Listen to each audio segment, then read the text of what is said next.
నమస్తే ఫ్రెండ్స్, నేను మీ Sravani Harsha. Welcome back to our channel. ఇవాళ మన కథ ధైర్యంతో వేసిన అడుగు.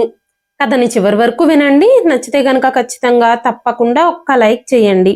ఈ కథ పైన మీ విలువైన స్పందనని కామెంట్ రూపంలో మాకు తెలియజేయండి. కొత్తవారు ఎవరైనా చూస్తున్నట్లయితే మన ఛానల్ని సబ్స్క్రైబ్ చేసుకోండి. ఒక పేద తండ్రి తన కూతుర్ని అమ్మడానికి బజారుకు తీసుకెళ్లాడు. 11 ఏళ్ల వయసులో కన్న తండ్రి తనని అమ్మేస్తే ఎవరో తెలియని మనుషుల మధ్యలో, ఎంతో మంది కామాంధుల మధ్యలో తను ఎన్ని కష్టాలు అనుభవించింది, ఆ నరక కూపం నుంచి తను ఎలా బయటపడింది, అక్కడ ఏం జరిగింది అనేది ఈ కథలో మనం విన్నామండి.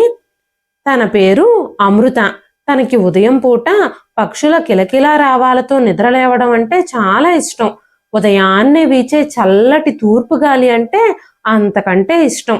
ఆ గాలి తన హృదయాన్ని ఆహ్లాదకరంగా మారుస్తుంది. తను ఎవరు అంటే ఒక జిల్లాకు చెందిన ఉన్నతాధికారి. తను ఒక ఉన్నతాధికారి అని చెప్పడానికంటే ముందే ఒక సామాన్యమైన అమ్మాయి అని చెప్పాలి. తన పేరు అమృత. తను చాలా నల్లగా ఉంటుంది. తనకి ఆ స్థితిలోకి రావడానికి సహాయం చేసింది పెళ్లి కాని తన తల్లి రాధిక. అమృత ప్రపంచం మొత్తం తన తల్లి రాధిక చుట్టే తిరుగుతుంది. రాధిక అమృతకి ఒక మార్గదర్శకురాలు కంటే తక్కువేమీ కాదు. రాధిక మద్దతు ఎప్పుడైతే అమృతకి లభించిందో అప్పటి నుంచి అమృత ప్రపంచం మొత్తం మారిపోయింది. మనకు జన్మనిచ్చిన తల్లిదండ్రుల కంటే మించిన ప్రేమని, ఆప్యాయతని ఎవ్వరూ ఇవ్వలేరని సాధారణంగా జనాలంటారు. కానీ అది పూర్తిగా తప్పు. ఎందుకంటే రక్త సంబంధం ద్వారానే ప్రేమ, అభిమానం, ఆప్యాయతలు కలిగి ఉండాల్సిన అవసరం లేదు. అది అమృత విషయంలో నిజమైంది. నిజమైన సంబంధాలు హృదయం ద్వారా ఏర్పడతాయి. అక్కడ రక్త సంబంధం ఉందా లేదా అనే పట్టింపు ఉండదు. ఆ రోజు రాధిక అమృతని కలిసి ఉండకపోతే, తనను వెన్నుతట్టి సపోర్ట్ చేసి ఉండకపోతే, ఈ రోజు అమృత ఒక రెడ్ లైట్ ఏరియాలో ప్రజలకు వినోదం పంచుతూ ఉండేది. మగాళ్ల గుచ్చుకునే చూపులకి, తన తల్లిదండ్రుల మాటలకి తను ఒక బలిపశువులా మారుండేది. రాధిక లేకుంటే అమృత జీవితం ఎంత దుర్భరంగా మారిపోయి ఉండేదో ఆ విషయం గురించి ఆలోచిస్తూ ఉంటేనే అమృత ఆత్మంతా వణికిపోతుంది. 10 సంవత్సరాల వయసులోనే జీవితంలో దుఃఖం యొక్క రంగుల్ని చూసిన అమ్మాయి అమృత. ఒక నిరుపేద కుటుంబంలో 4 తోబుట్టువుల మధ్యలో పుట్టిన రెండో అమ్మాయి అమృత. అమృత అక్క మీనా చాలా అందంగా ఉండేది. అందుకే తను అందరికీ నచ్చే అమ్మాయి అయ్యింది. అమృత నల్ల రంగులో ఉండడం వల్ల ఎవ్వరికీ నచ్చేది కాదు. తనకి 2 అక్కలు, ఒక చెల్లెలు కూడా ఉన్నారు. సూర్యుడు అస్తమించినప్పుడు ప్రపంచం మొత్తం నిద్రలోకి జారుకునేది. తన తల్లిదండ్రుల మాటలు నిశ్శబ్దాన్ని ఛేదించుకొని ఒక్కోసారి అమృత చెవులకు చేరేవి. అమృత తండ్రి అమృత అక్కలని మార్కెట్లో చూపించడం గురించి తరచుగా మాట్లాడుతూ ఉండేవాడు. కానీ అమృత తల్లి ఆ మాటలు తప్పించి, మీరు చాలా తొందరపడుతున్నారు, ఇప్పుడు వాళ్ళు ఇంకా చిన్నవాళ్లే, వాళ్ళని కాస్త పెరగనివ్వండి, ఆ పైన ఏమైనా చెయ్యొచ్చు అని చెప్పేది. వాళ్ళు ఏం మాట్లాడుకుంటున్నారో అమృత చిన్నారి మనసుకు అర్థమయ్యేది కాదు. ఈ సమాజంలోని ఒక ప్రత్యేక వర్గం అమ్మాయిలని ఆచారం పేరుతో పెళ్లిళ్ల మార్కెట్లో బలవంతంగా అమ్మేస్తుందని తన వయసుకు ఎలా అర్థమవుతుంది? ఆ తరువాత వాళ్ళని వెలుతురు లేని వేరే ప్రపంచంలోకి తీసుకెళ్లి వ్యభిచార కూపంలో దింపేస్తారని తనకెలా తెలుస్తుంది? అలాంటి ఇంట్లో ఆడపిల్లలు పుట్టినప్పుడు వాళ్ల ద్వారా ఆర్థిక ప్రయోజనాలు పొందాలని వేడుకలు జరుపుకుంటారు తల్లిదండ్రులు. ఒకరోజు ఉదయం అమృత వాళ్ళమ్మ అమృత వాళ్ళక్క మీనాన్ని చాలా అందంగా అలంకరించింది. తన అక్క కూడా చాలా శ్రద్ధగా రెడీ అవుతుంది. ఎర్రటి లిప్స్టిక్, నుదుటి మీద బొట్టు, చెవులకి చెవిపోగులు, చేతులకి గాజులు, పాదాలకి పట్టీలు పెట్టుకుని పెళ్లి కూతుర్లా రెడీ అయింది. తన అక్క మీనా అలా రెడీ అవ్వడం చూసి అమృత కూడా తనని కూడా అలాగే రెడీ చేయమని పట్టుపట్టింది. అప్పుడు అమృత వాళ్ళమ్మ నవ్వుతూ అమృతని చెంప మీద కొట్టింది. ఈ క్రమంలోనే తను మాట్లాడుతూ, తెల్లగా ఉండే అమ్మాయిలకే ఈ అలంకరణలన్నీ సూట్ అవుతాయి, నువ్వు డ్రామాలు చేయాల్సిన అవసరం లేదు అంటూ కసురుకుంది. చిన్నపిల్లల మనసు చాలా సున్నితంగా ఉంటుంది కాబట్టి తన తల్లి మాటలకి అమృత చాలా బాధపడింది. అక్కతో నేను వెళ్లాల్సిందే అంటూ పట్టుబట్టు కూర్చుంది. అమ్మా నాన్నలు కోప్పడుతున్నా సరే మార్కెట్ని చూడాలని తపన తన మనసులో బలపడింది. తన ఇరుగు పొరుగు అమ్మాయిలు ఇంతకుముందు మార్కెట్కు వెళుతూ కనిపించేవారు. కానీ ఆ బజార్ నుంచి వాళ్ళు తర్వాత తిరిగి రావడం ఎప్పుడూ చూడలేదు అమృత. తన మనసంతా ప్రశ్నలతో నిండిపోయింది. అసలు ఆ బజార్లో ఏముంది? అందంగా రెడీ అయ్యి అమ్మాయిలు అక్కడికి ఎందుకు వెళతారు? ఎవ్వరూ మళ్ళీ ఎందుకు తిరిగి రారు? ఇంటి నుంచి బయలుదేరేటప్పుడు తల్లిదండ్రులు వాళ్ళకి పెళ్లికి అప్పగింతలు చెప్పినట్టుగా ఆ అమ్మాయిలకి ఎందుకు అప్పగింతలు చెప్తారు? ఇవన్నీ అమృతకి అర్థం కావడం లేదు. ప్రతి అమ్మాయి ఇంటి నుంచి బయలుదేరి తన తండ్రితో పాటు కారులో కూర్చుంటుంది. ఆ తరువాత తండ్రి మాత్రమే సంతోషంగా డబ్బుతో పాటు తిరిగొచ్చేవాడు. అమ్మాయిలందరూ ఆ బజార్లో తప్పిపోయేవారేమో, వాళ్ళకి ఇంటికి తిరిగొచ్చే మార్గం ఎలా దొరుకుతుంది అని ఆలోచిస్తూనే అమృత ఆశ్చర్యపోయేది. వాళ్ళందరూ దారి తప్పిపోయి వేరే వేరే మార్గాలను వెతుక్కుంటూ వెళ్ళిపోయేతారేమో. ఒక్కసారి చూస్తే ఆ మార్కెట్ అందాలు తిరిగి రావాలని అనిపించవేమో, అక్కడే ఉండిపోవాలనిపిస్తుందేమో వెళ్ళిన వాళ్ళకి అనే ఆలోచనలు ఆ అమృత మనసులో తిరుగుతూనే ఉన్నాయి. కానీ ఆ ప్రశ్నలన్నింటికీ సరైన సమాధానమే దొరకడం లేదు. అమృత ఎంతకీ వినకపోవడంతో అమృత వాళ్ళ నాన్న తనని కూడా బజారుకు తీసుకెళ్లి ఒకసారి అక్కడ ఎలా ఉంటుందో ఏం జరుగుతుందో తనకి చూపించాలి, అప్పుడు గాని తన తిక్క కుదరదు అనుకున్నాడు. కానీ అమృత అమాయకమైన మనసు ఆ మాటల్ని అర్థం చేసుకోలేకపోయింది. మా నాన్న ఎందుకలా అన్నాడు? అతను నిజంగా నా తండ్రేనా? లేదంటే తను నన్ను ఎవరి దగ్గర నుంచైనా కొన్నాడా? లేదంటే వీధుల్లోంచి తీసుకొచ్చి దత్తత తీసుకున్నాడా అన్న ప్రశ్నలతో అమృత మనసంతా నిండిపోయింది. కానీ తన తండ్రి నువ్వు కూడా రెడీ అవ్వు, నిన్ను కూడా మాతో పాటు తీసుకెళ్తామని చెప్పిన మాటలు విని తన హృదయం అంతా ఆనందంతో నిండిపోయింది. అక్కతో పాటుగా నేను కూడా వెళ్ళి చక్కగా రెడీ అయ్యి బజారుకు వెళతాను. అక్కడికి వెళ్ళిన అమ్మాయిలు తిరిగి మళ్ళీ ఎందుకు రారో నేను తెలుసుకుంటాను. ఈ రోజుతో నా ప్రశ్నలన్నింటికీ సమాధానం దొరుకుతుంది అని చెప్పి తాను కూడా అందంగా రెడీ అయ్యి ఎర్రటి లిప్స్టిక్ పెదాలకు వేసుకొని తన తండ్రితో పాటు మార్కెట్కు బయలుదేరింది. దారిలో ఎదురుపడిన ప్రతి ఒక్కరూ చిరునవ్వుతో ఉత్సాహంతో వాళ్ళని పలకరించడం ప్రారంభించారు. వాళ్ళ యోగక్షేమాల గురించి ఆరా తీస్తున్నారు. కారుకి అవతల చివరన కూర్చున్న తన అక్క మీనా మీద అమృత కళ్ళు పడ్డాయి. మీనా భయంగా కంగారుగా ముడుచుకుని కూర్చునుంది. తనని చూడగానే అమృత ఆనందం అంతా మాయమైపోయింది. మార్కెట్కి వెళ్ళి తిరిగి రాని వాళ్ల కథల్లో తన అక్క కథ కూడా కలిసిపోతుందేమోనని అమృతకి ఆలోచన వచ్చింది. మా అక్క ఇప్పుడు మార్కెట్కి వెళుతుంది, ఇక తను ఇంటికి తిరిగి రాలేదేమో, దాని గురించి ఆలోచిస్తూనే అమృత మనసంతా బాధతో నిండిపోయింది. వెంటనే అమృత తన అక్కని కౌగిలించుకొని ఏడవడం మొదలుపెట్టింది. అది చూసిన అమృత తండ్రి అరవడం మొదలుపెట్టాడు. ఎక్కువ కన్నీళ్లు పెట్టుకుంటే మేకప్ మొత్తం చెరిగిపోతుంది, అప్పుడు నువ్వు అందరికీ అందంగా కనిపించవు, నీకు సరైన ధర పలకకపోతే మార్కెట్లో నా పరువంతా పోతుంది అని అరుస్తూ అమృతని మీనా నుంచి వేరు చేశాడు తన తండ్రి. అమృత నిశ్శబ్దంగా పక్కకు జరిగి కూర్చుంది. కొంతసేపటి తర్వాత కారు ఆగింది. మార్కెట్ ఎలా ఉంటుందోనని అమృత ఉత్సాహంగా బయటకు చూసింది.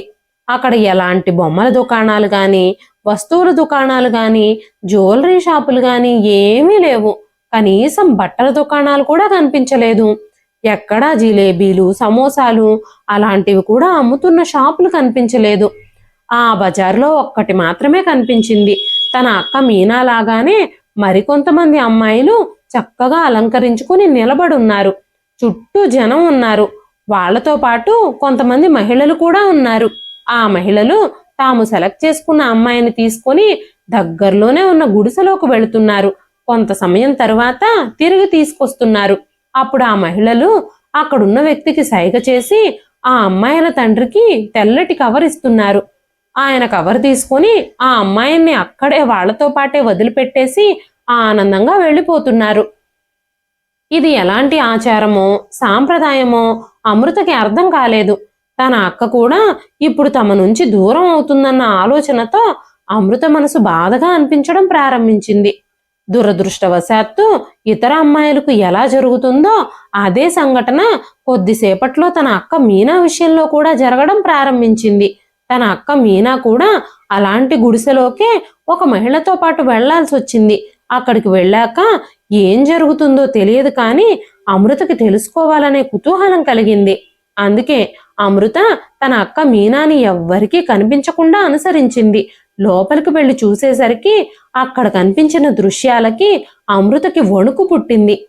తన అక్కని తనతో పాటు తీసుకెళ్లిన మహిళ తనని కొలతలు కొలవడం చూసింది. అక్కడి నుంచి పరిగెత్తుకుంటూ వచ్చి అమృత తన తండ్రి వెనకాలే నుంచుంది. ఈ సమాజంలో ఏ బంధము సురక్షితమైంది కాదని అమృత ఇప్పుడిప్పుడే అర్థం చేసుకుంటుంది. కన్న తండ్రే డబ్బు కోసం కూతుర్ని అమ్ముకోవడం ఇక్కడే జరుగుతుంది. అది ఒక పెద్ద ఆచారంలా మారింది. ఇది ఎంతవరకు కరెక్టు? తల్లిదండ్రులు బిడ్డల విషయంలో ఇలా ఎలా చేయగలుగుతారు అని ఆలోచించడం మొదలుపెట్టింది అమృత. కొంతసేపటికి తన అక్క మీనా అక్కడికొచ్చింది. వాళ్ల ముఖాల్లో భావాలను చూసి తన మనసును అర్థం చేసుకునేందుకు అమృత ప్రయత్నిస్తుంది. మీనాకి వాళ్లతో కలిసి ఉండడం అస్సలు ఇష్టం లేదు.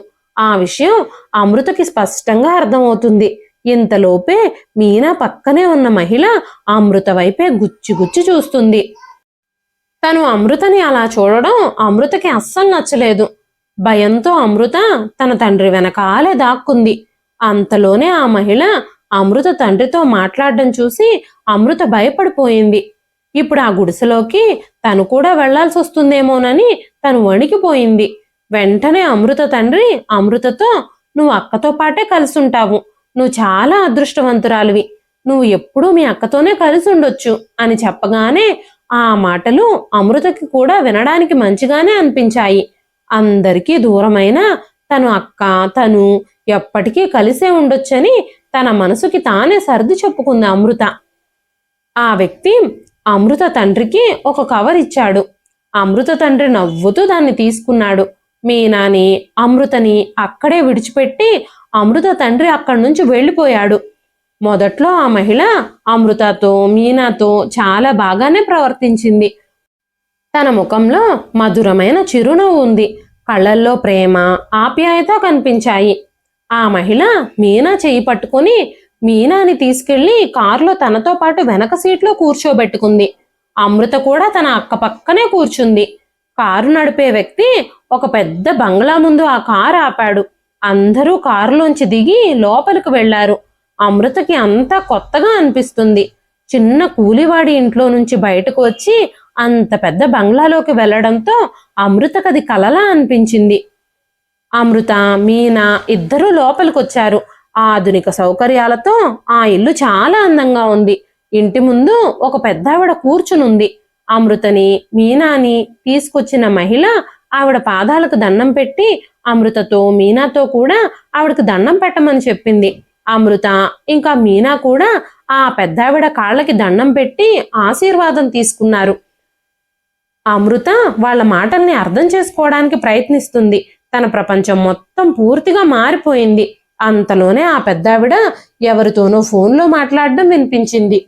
"గురూజీ, మీరు చెప్పినట్టుగానే పెళ్లి బజార్ నుంచి మా కొడుకు కోసం అమ్మాయిని ఎంచుకుని ఇంటికి తీసుకొచ్చాము.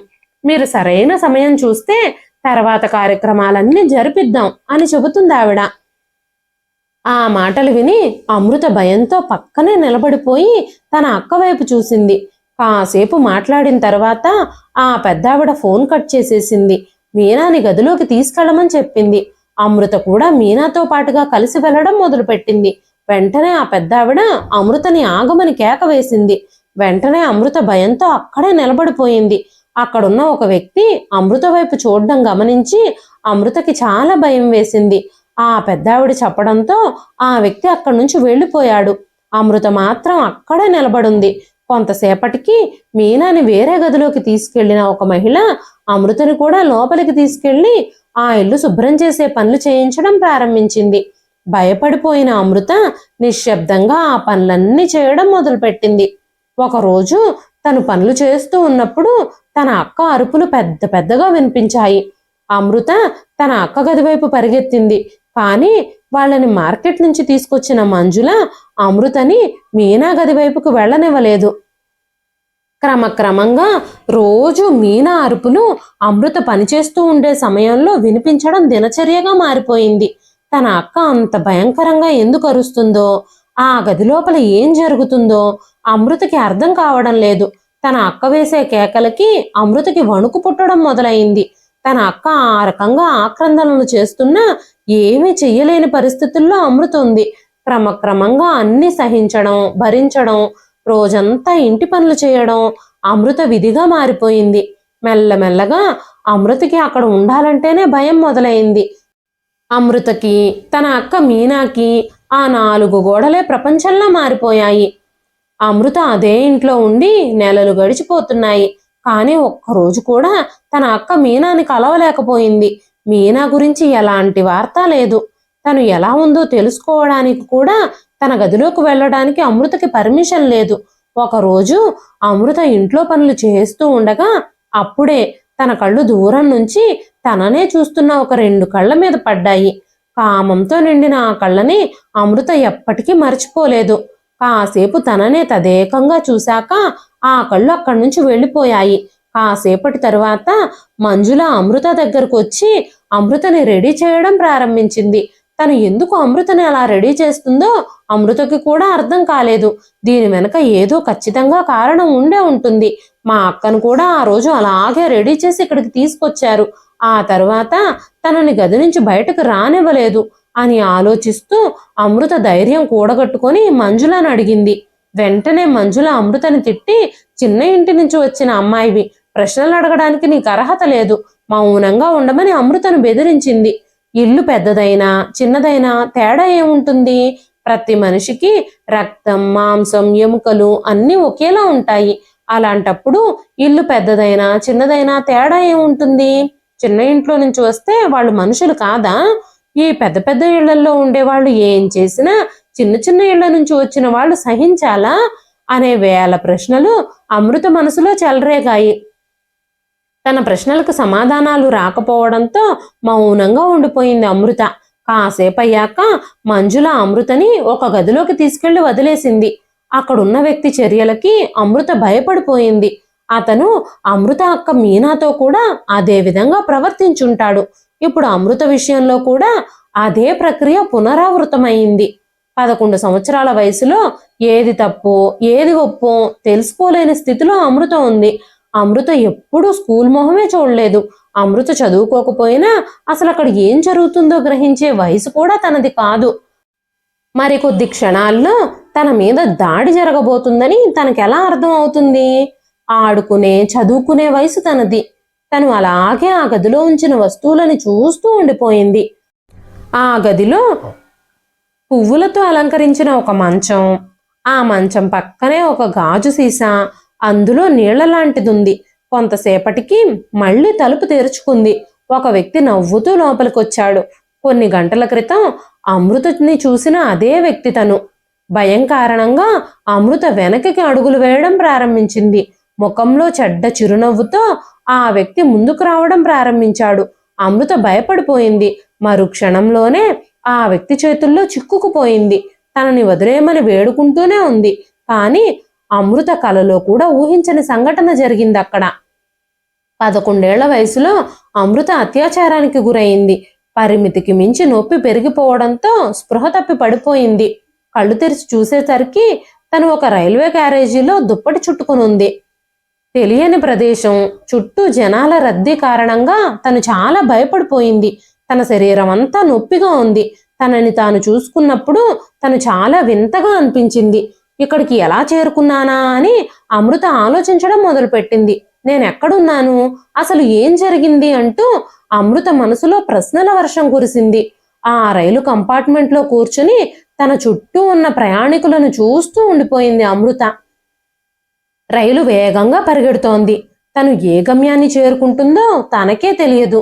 తన విధి విపరీతంగా మారిపోయింది. ఆ రైలు ఢిల్లీ స్టేషన్లో ఆగింది. రైలు ఆగిన వెంటనే అమృత రైల్లోంచి దిగింది. తన శరీరం నుంచి విపరీతమైన నొప్పి, ఇంకా ఆకలి, దాహం కారణంగా తనకి నీరసంతో కళ్ళు తిరుగుతున్నట్టుగా ఉన్నాయి. తను ఒంటరిగా జనంలో నడుస్తుంది. మెల్లగా వెళ్ళి ఒక బెంచి మీద కూర్చుంది. ఏం చేయాలో, ఎక్కడికి వెళ్లాలో, ఎవరిని సహాయం అడగాలో కూడా తనకి తెలియడం లేదు. ఎన్ని రైళ్లు వచ్చిపోయాయో కూడా తనకి తెలియదు. అమృత శూన్యంలోకి చూస్తూ కూర్చుంది. సమీపంలోనే వాటర్ ట్యాంకు కనిపించగానే గబగబా వెళ్లి మంచినీళ్లు తాగింది. వెంటనే ఆకలితో కడుపు నొప్పి మొదలైంది. తను పొట్ట పట్టుకుని కూర్చుంది. పగలు రాత్రిగా మారిపోయింది. చుట్టూ చూస్తూ ఉంది కానీ ఎవ్వరూ తన ఆకలిని పట్టించుకోవడం లేదు. అమృత ఆశగా బహుశా భగవంతుడు తన కోసం ఎవరినైనా పంపుతాడేమోనని ఎదురు చూస్తూ ఉంది. మెల్లమెల్లగా అమృత స్పృహ తప్పడం ప్రారంభించింది. అమృత కళ్ళు తెరిచి చూసినప్పుడు మరొక పెద్ద ఇంట్లో తనుంది. అక్కడ చాలా మంది అందమైన స్త్రీలు మళ్ళీ కనిపించారు. అక్కడ వాళ్ళని చూడగానే అమ్మాయిల్ని అందంగా అలంకరించి రూమ్లలోకి పంపించే చోటే అది అని తనకు అర్థమైపోయింది. ఇకపై ఆమె శరీరం అలాంటి నొప్పిని భరించలేదు. వెంటనే తను భయంతో ముడుచుకుపోయింది. అమృత అమాయకమైన బాల్యం ఒక కామాంధుడి చేతిలో చిదిమేయబడింది. ఆ రోజు జరిగిన సంఘటనలను గుర్తుకొచ్చి అమృత మనసు దుఃఖంతో మునిగిపోయింది. అక్కడి నుంచి బయటపడడం అంత సులభం కాదు. చుట్టూ చూస్తూ ఉండగానే అమృత కళ్ళు ఒక కిటికీ మీద పడ్డాయి. ఆ కిటికీలను చూడగానే అమృతలో ఒక ఆశ చిగురించింది. బహుశా తను కిటికీ నుంచి ఇక్కడి నుంచి తప్పించుకోగలను అని అనుకుంది అమృత. అందరూ నిద్రపోవడం కోసం ఎదురు చూడడం మొదలుపెట్టింది. అయితే 24 గంటలు గడిచినా కూడా ఆ ఇంట్లో హడావిడి ఏమాత్రము తగ్గలేదు. ఆ ఇంట్లో 24 గంటలు చాలా కార్యకలాపాలు జరుగుతూనే ఉన్నాయి. తను ఏదో ఒక వేరే మార్గం కనుక్కోవాలని భావించింది. కానీ అక్కడి నుంచి ఎలా బయటపడాలో అర్థం కాలేదు. తను విధిని అంగీకరించక తప్పదు అని అనిపించింది. తనే ఇంకా చిన్నపిల్ల కావడంతో, పైగా నల్లగా ఉండడంతో తనని ఎప్పుడూ జనాల్లోకి పంపించలేదు. కానీ నెలకొకసారి మాత్రం ఖచ్చితంగా అమ్మాయిలతో డాన్స్ నేర్చుకోమని పంపించేవారు. తనతో పాటు కొంతమంది అమ్మాయిలు కూడా బలవంతంగా అక్కడే ఉన్నారు. వయసు పెరుగుతున్న కొద్దీ అమృతలో అవగాహన పెరుగుతుంది. మెల్లగా మరొక అమ్మాయితో కలిసి అక్కడి నుంచి పారిపోవడానికి ప్రయత్నించింది. దారిలో వెళుతున్న వాహనంలో రహస్యంగా ఎక్కి దాక్కుంది. విధి అమృతని మరో చోటుకు తీసుకెళ్లబోతోంది. కానీ అది ఎక్కడికి అనే విషయం అమృతకు కూడా తెలియదు. కాసేపటికి చూడ్డానికి బాగానే ఉన్నా మరీ పెద్దగా లేని ఒక ఇంటి ముందు ఆ వాహనం ఆగింది. భయంగా అదే కారులో దాక్కుని కూర్చుంది అమృత. కారు డ్రైవ్ చేస్తున్న వ్యక్తి కారు దిగి ఆ ఇంట్లోకి వెళ్ళాడు. కాసేపటికి చుట్టుపక్కల ఎవ్వరూ లేరని చూసింది. పూర్తిగా సంతృప్తి చెందిన తర్వాత తను బయటకు దిగాలని చూస్తూ ఉన్నప్పుడు ముందు నుంచి ఒక మహిళ రావడం గమనించింది. చేతిలో పర్సు, కళ్ళకి పెద్ద అద్దాలు ఉన్నాయి. తను కారు వైపుకి రావడం చూడగానే మళ్ళీ కారులోనే దాక్కుంది అమృత. ఆమె వచ్చి కారులో కూర్చుంది. కారు మళ్ళీ కదలడం ప్రారంభించింది. అమృత మనసంతా భయంతో నిండిపోయింది. అమృత దగ్గు వినపడగానే ఆ కారులో ఉన్నావిడ కారాపి కారంతా చెక్ చేస్తూ ఉంది. అప్పుడే అమృత వైపు చూసింది. భయంగా ఒక మూలన కూర్చునుంది అమృత. తన పరిస్థితిని చూసి ఆవిడ అర్థం చేసుకుని ఉండుండొచ్చు. ఆవిడ కళ్ళు చాలా అద్భుతంగా ఉన్నాయి. అమృత కళ్ళల్లోని భయాన్ని ఆ కళ్ళు గుర్తించాయి. ఆ మహిళ మరెవరో కాదు, రాధిక. అమృతని చూసి ధైర్యంగా కూర్చోమని చెప్పి కారు నడిపించడం మొదలుపెట్టింది. గత 2 ఏళ్లుగా అమృత చాలా చూసింది, చాలా అనుభవించింది. అందుకే ఎవ్వరినీ నమ్మలేకపోయింది. అమృత మనసులో మరో ఆలోచన మొదలైంది. నేను మళ్ళీ ఇబ్బందుల్లో పడబోతున్నానా? ఒంటరిగా ఉన్న ఒక ఆడపిల్ల జీవితం అంత తేలిగ్గా ఏమీ ఉండదు. ఇప్పుడు మళ్ళీ నా జీవితంలో ఏదో జరగబోతుంది. ఈవిడ నన్ను ఎక్కడికి తీసుకెళ్లి పడేస్తుందో అని ఆలోచిస్తూ ఉంది. కాసేపటికి రాధిక అమృతని తనలాంటి పిల్లలున్న చోటుకు తీసుకెళ్ళింది. ఆ తలుపులు చూడగానే అమృత అడుగులు ఆగిపోయాయి. అమృత మనసు అర్థం చేసుకున్న రాధిక దగ్గరలోనే ఉన్న బెంచ్ చూపించి కూర్చోమని చెప్పింది. అమృత అక్కడే కూర్చుంది. రాధిక అమృత తల మీద నిమురుతూనే ఉంది. అసలు ఏం జరిగింది అని అడగడం మొదలుపెట్టింది. తన తల మీద ప్రేమగా నిమరడంతో అమృత భయం కొంతవరకు పోయింది. అమృత తన విషయంలో జరిగిన సంఘటనల్ని చెప్పడం మొదలుపెట్టింది. ఆ తర్వాత అది జువైనల్ హోమ్ అని, ఏదో ఒక నేరంలో పాల్గొన్న వారు అక్కడ ఉంటారని, వాళ్ళకి మంచిని బోధించడానికి, వారిలోని చెడ్డ ఆలోచనల్ని తొలగించి వారితో కాస్త సమయం గడిపి వాళ్ళకి సరైన దారి చూపించే సిబ్బందులలో ఒకరే ఈ రాధిక. అమృత చాలాసేపు అక్కడే కూర్చుంది. రాధిక చాలాసేపు అమృతతో మాట్లాడుతూనే ఉంది. రాధిక అక్కడున్న పిల్లల గురించి, అక్కడున్న ఉద్యోగుల గురించి అమృతతో చెబుతుంది. భోజన సమయం అవ్వగానే పిల్లలందరూ అక్కడ లైన్లో నిలబడ్డారు. వెంటనే రాధిక కూడా అమృతని తీసుకొని డైనింగ్ రూమ్ వైపుకు వెళ్ళింది. అందరూ వరుసగా కూర్చొని భోజనం చేయడం మొదలుపెట్టారు. మిగిలిన ఉద్యోగులు కూడా వాళ్ళతో పాటే కూర్చొని తింటున్నారు. రాధిక కూడా అమృత పక్కనే కూర్చుని భోజనం చేయడం మొదలుపెట్టింది. మెల్లమెల్లగా అమృత కూడా రాధికతో కంఫర్టబుల్గా మారడం ప్రారంభించింది. అమృతకి చాలా ఆకలిగా ఉండటంతో సంకోచంతోనే తినడం ప్రారంభించింది. మెల్లమెల్లగా అమృత మనసు విప్పి రాధికతో మాట్లాడడం ప్రారంభించింది. తన గతం గురించి వివరించి చెప్పింది. ప్రతి ఒక్కరికి గతం ఉంటుంది. గతాన్ని పట్టుకుని వర్తమానంలో ఆనందాన్ని మర్చిపోకూడదు. ప్రతి క్షణాన్ని చిరునవ్వుతో గడపాలి అని అమృతతో చెప్పింది రాధిక. రాధిక మాటలు అమృతని ఎంతగానో ఆకట్టుకున్నాయి. మెల్లమెల్లగా అమృత తన గతాన్ని మర్చిపోయి ముందుకు సాగడం మొదలుపెట్టింది. రాధిక అమృతని తనతో పాటే ఉంచుకుంది. రాధిక అమృతతో చాలా సమయం గడిపేది, ఆటలాడేది, మంచి మరియు చెడు ఉద్దేశాల మధ్య తేడాని గుర్తించడం కూడా నేర్పించింది. రాధిక కలిసిన తర్వాత అమృతకి అమ్మంటే ఎలా ఉంటుందో అర్థమైంది. అమృత రాధికని అమ్మ అని పిలవడం కూడా మొదలుపెట్టింది. అమృతకి చదవడం రాయడం తెలియదు కాబట్టి మెల్లమెల్లగా చదువుకోవడం కూడా మొదలుపెట్టింది. క్రమక్రమంగా చదువు ప్రాముఖ్యతని అర్థమయ్యేలా చెప్పింది రాధిక అమృతకి. అమృత కూడా చదువు యొక్క ప్రాముఖ్యతను అర్థం చేసుకొని బాగా చదువుకోవడం మొదలుపెట్టింది. అమృత ఎవరి కారులో అయితే ఎక్కిందో అతను అమృత వాళ్ళ తమ్ముడు. తను కారు దిగగానే అదే కారులో అమృతని తీసుకొని రాధిక బయటకు వెళ్ళింది. ఆ క్రమంలోనే అమృతని చూసింది. రాధిక తన తమ్ముడితో కలిసి జీవించేది. రాధికకి కూడా అమ్మా నాన్నలు లేరు. క్రమక్రమంగా అమృత కూడా రాధిక కుటుంబంలో భాగంగా మారిపోయింది. అమృత చదవడం రాయడం నేర్చుకుంది. సాంప్రదాయం పేరుతో తనలాంటి చాలా మంది అమ్మాయిలకు జరుగుతున్న అన్యాయాల గురించి అప్పుడే తెలుసుకుంది. చదువు జ్ఞానం లేకపోవడంతో మధ్యతరగతి ప్రజలు ఇప్పటికీ అలాంటి పద్ధతిని అనుసరిస్తున్నారు. ఆ విషయాలన్నింటి గురించి అమృత రాధికతో మాట్లాడింది. తనతో పాటు ఈ పద్ధతికి వ్యతిరేకంగా చర్యలు తీసుకోవాలని నిర్ణయించుకుంది. తను పోరాటం ద్వారా అలాంటి విషయాలన్నీ అడ్డుకునే ప్రయత్నాలు మొదలుపెట్టింది. అంతేకాకుండా ఆడపిల్లలకి చదువు ప్రాముఖ్యత తెలియజేయడానికి, వాళ్ళ మీద జరుగుతున్న అత్యాచారాలు అరాచకాలు వాళ్ళకు అర్థమయ్యేలా చేయడానికి ప్రయత్నాలు చేయడం మొదలుపెట్టింది అమృత. కాలక్రమంలో అమృత ఆ జిల్లాకి కలెక్టర్ అయ్యింది. తన పోరాటాన్ని విస్తృతం చేసింది. ఏళ్ల తరబడి ఆడపిల్లలపై జరుగుతున్న అత్యాచారాలన్నింటినీ నిర్మూలించడానికి, వాళ్ళకి చదువుపై అవగాహన కలిగించేందుకు ర్యాలీలు కూడా చేపట్టింది. ఎందరో కామాంధుల చేతిలో ఆట బొమ్మలా మారవలసిన తను ధైర్యంతో వేసిన అడుగుతో అనేక మంది ఆడపిల్లల జీవితాలకి చదువు యొక్క ప్రాముఖ్యతను తెలిపి తమపై జరుగుతున్న అత్యాచారాల్ని నిర్మూలించడానికి ఒక ఆశాకిరణంలా మారింది. ఇదండి ఈ రోజు కథ. ఈ కథ మీకు ఎలా అనిపించింది? కథ నచ్చితే ఒక్క లైక్ చేయండి. ఈ కథ పైన మీ విలువైన స్పందనని కామెంట్ రూపంలో మాకు తెలియజేయండి.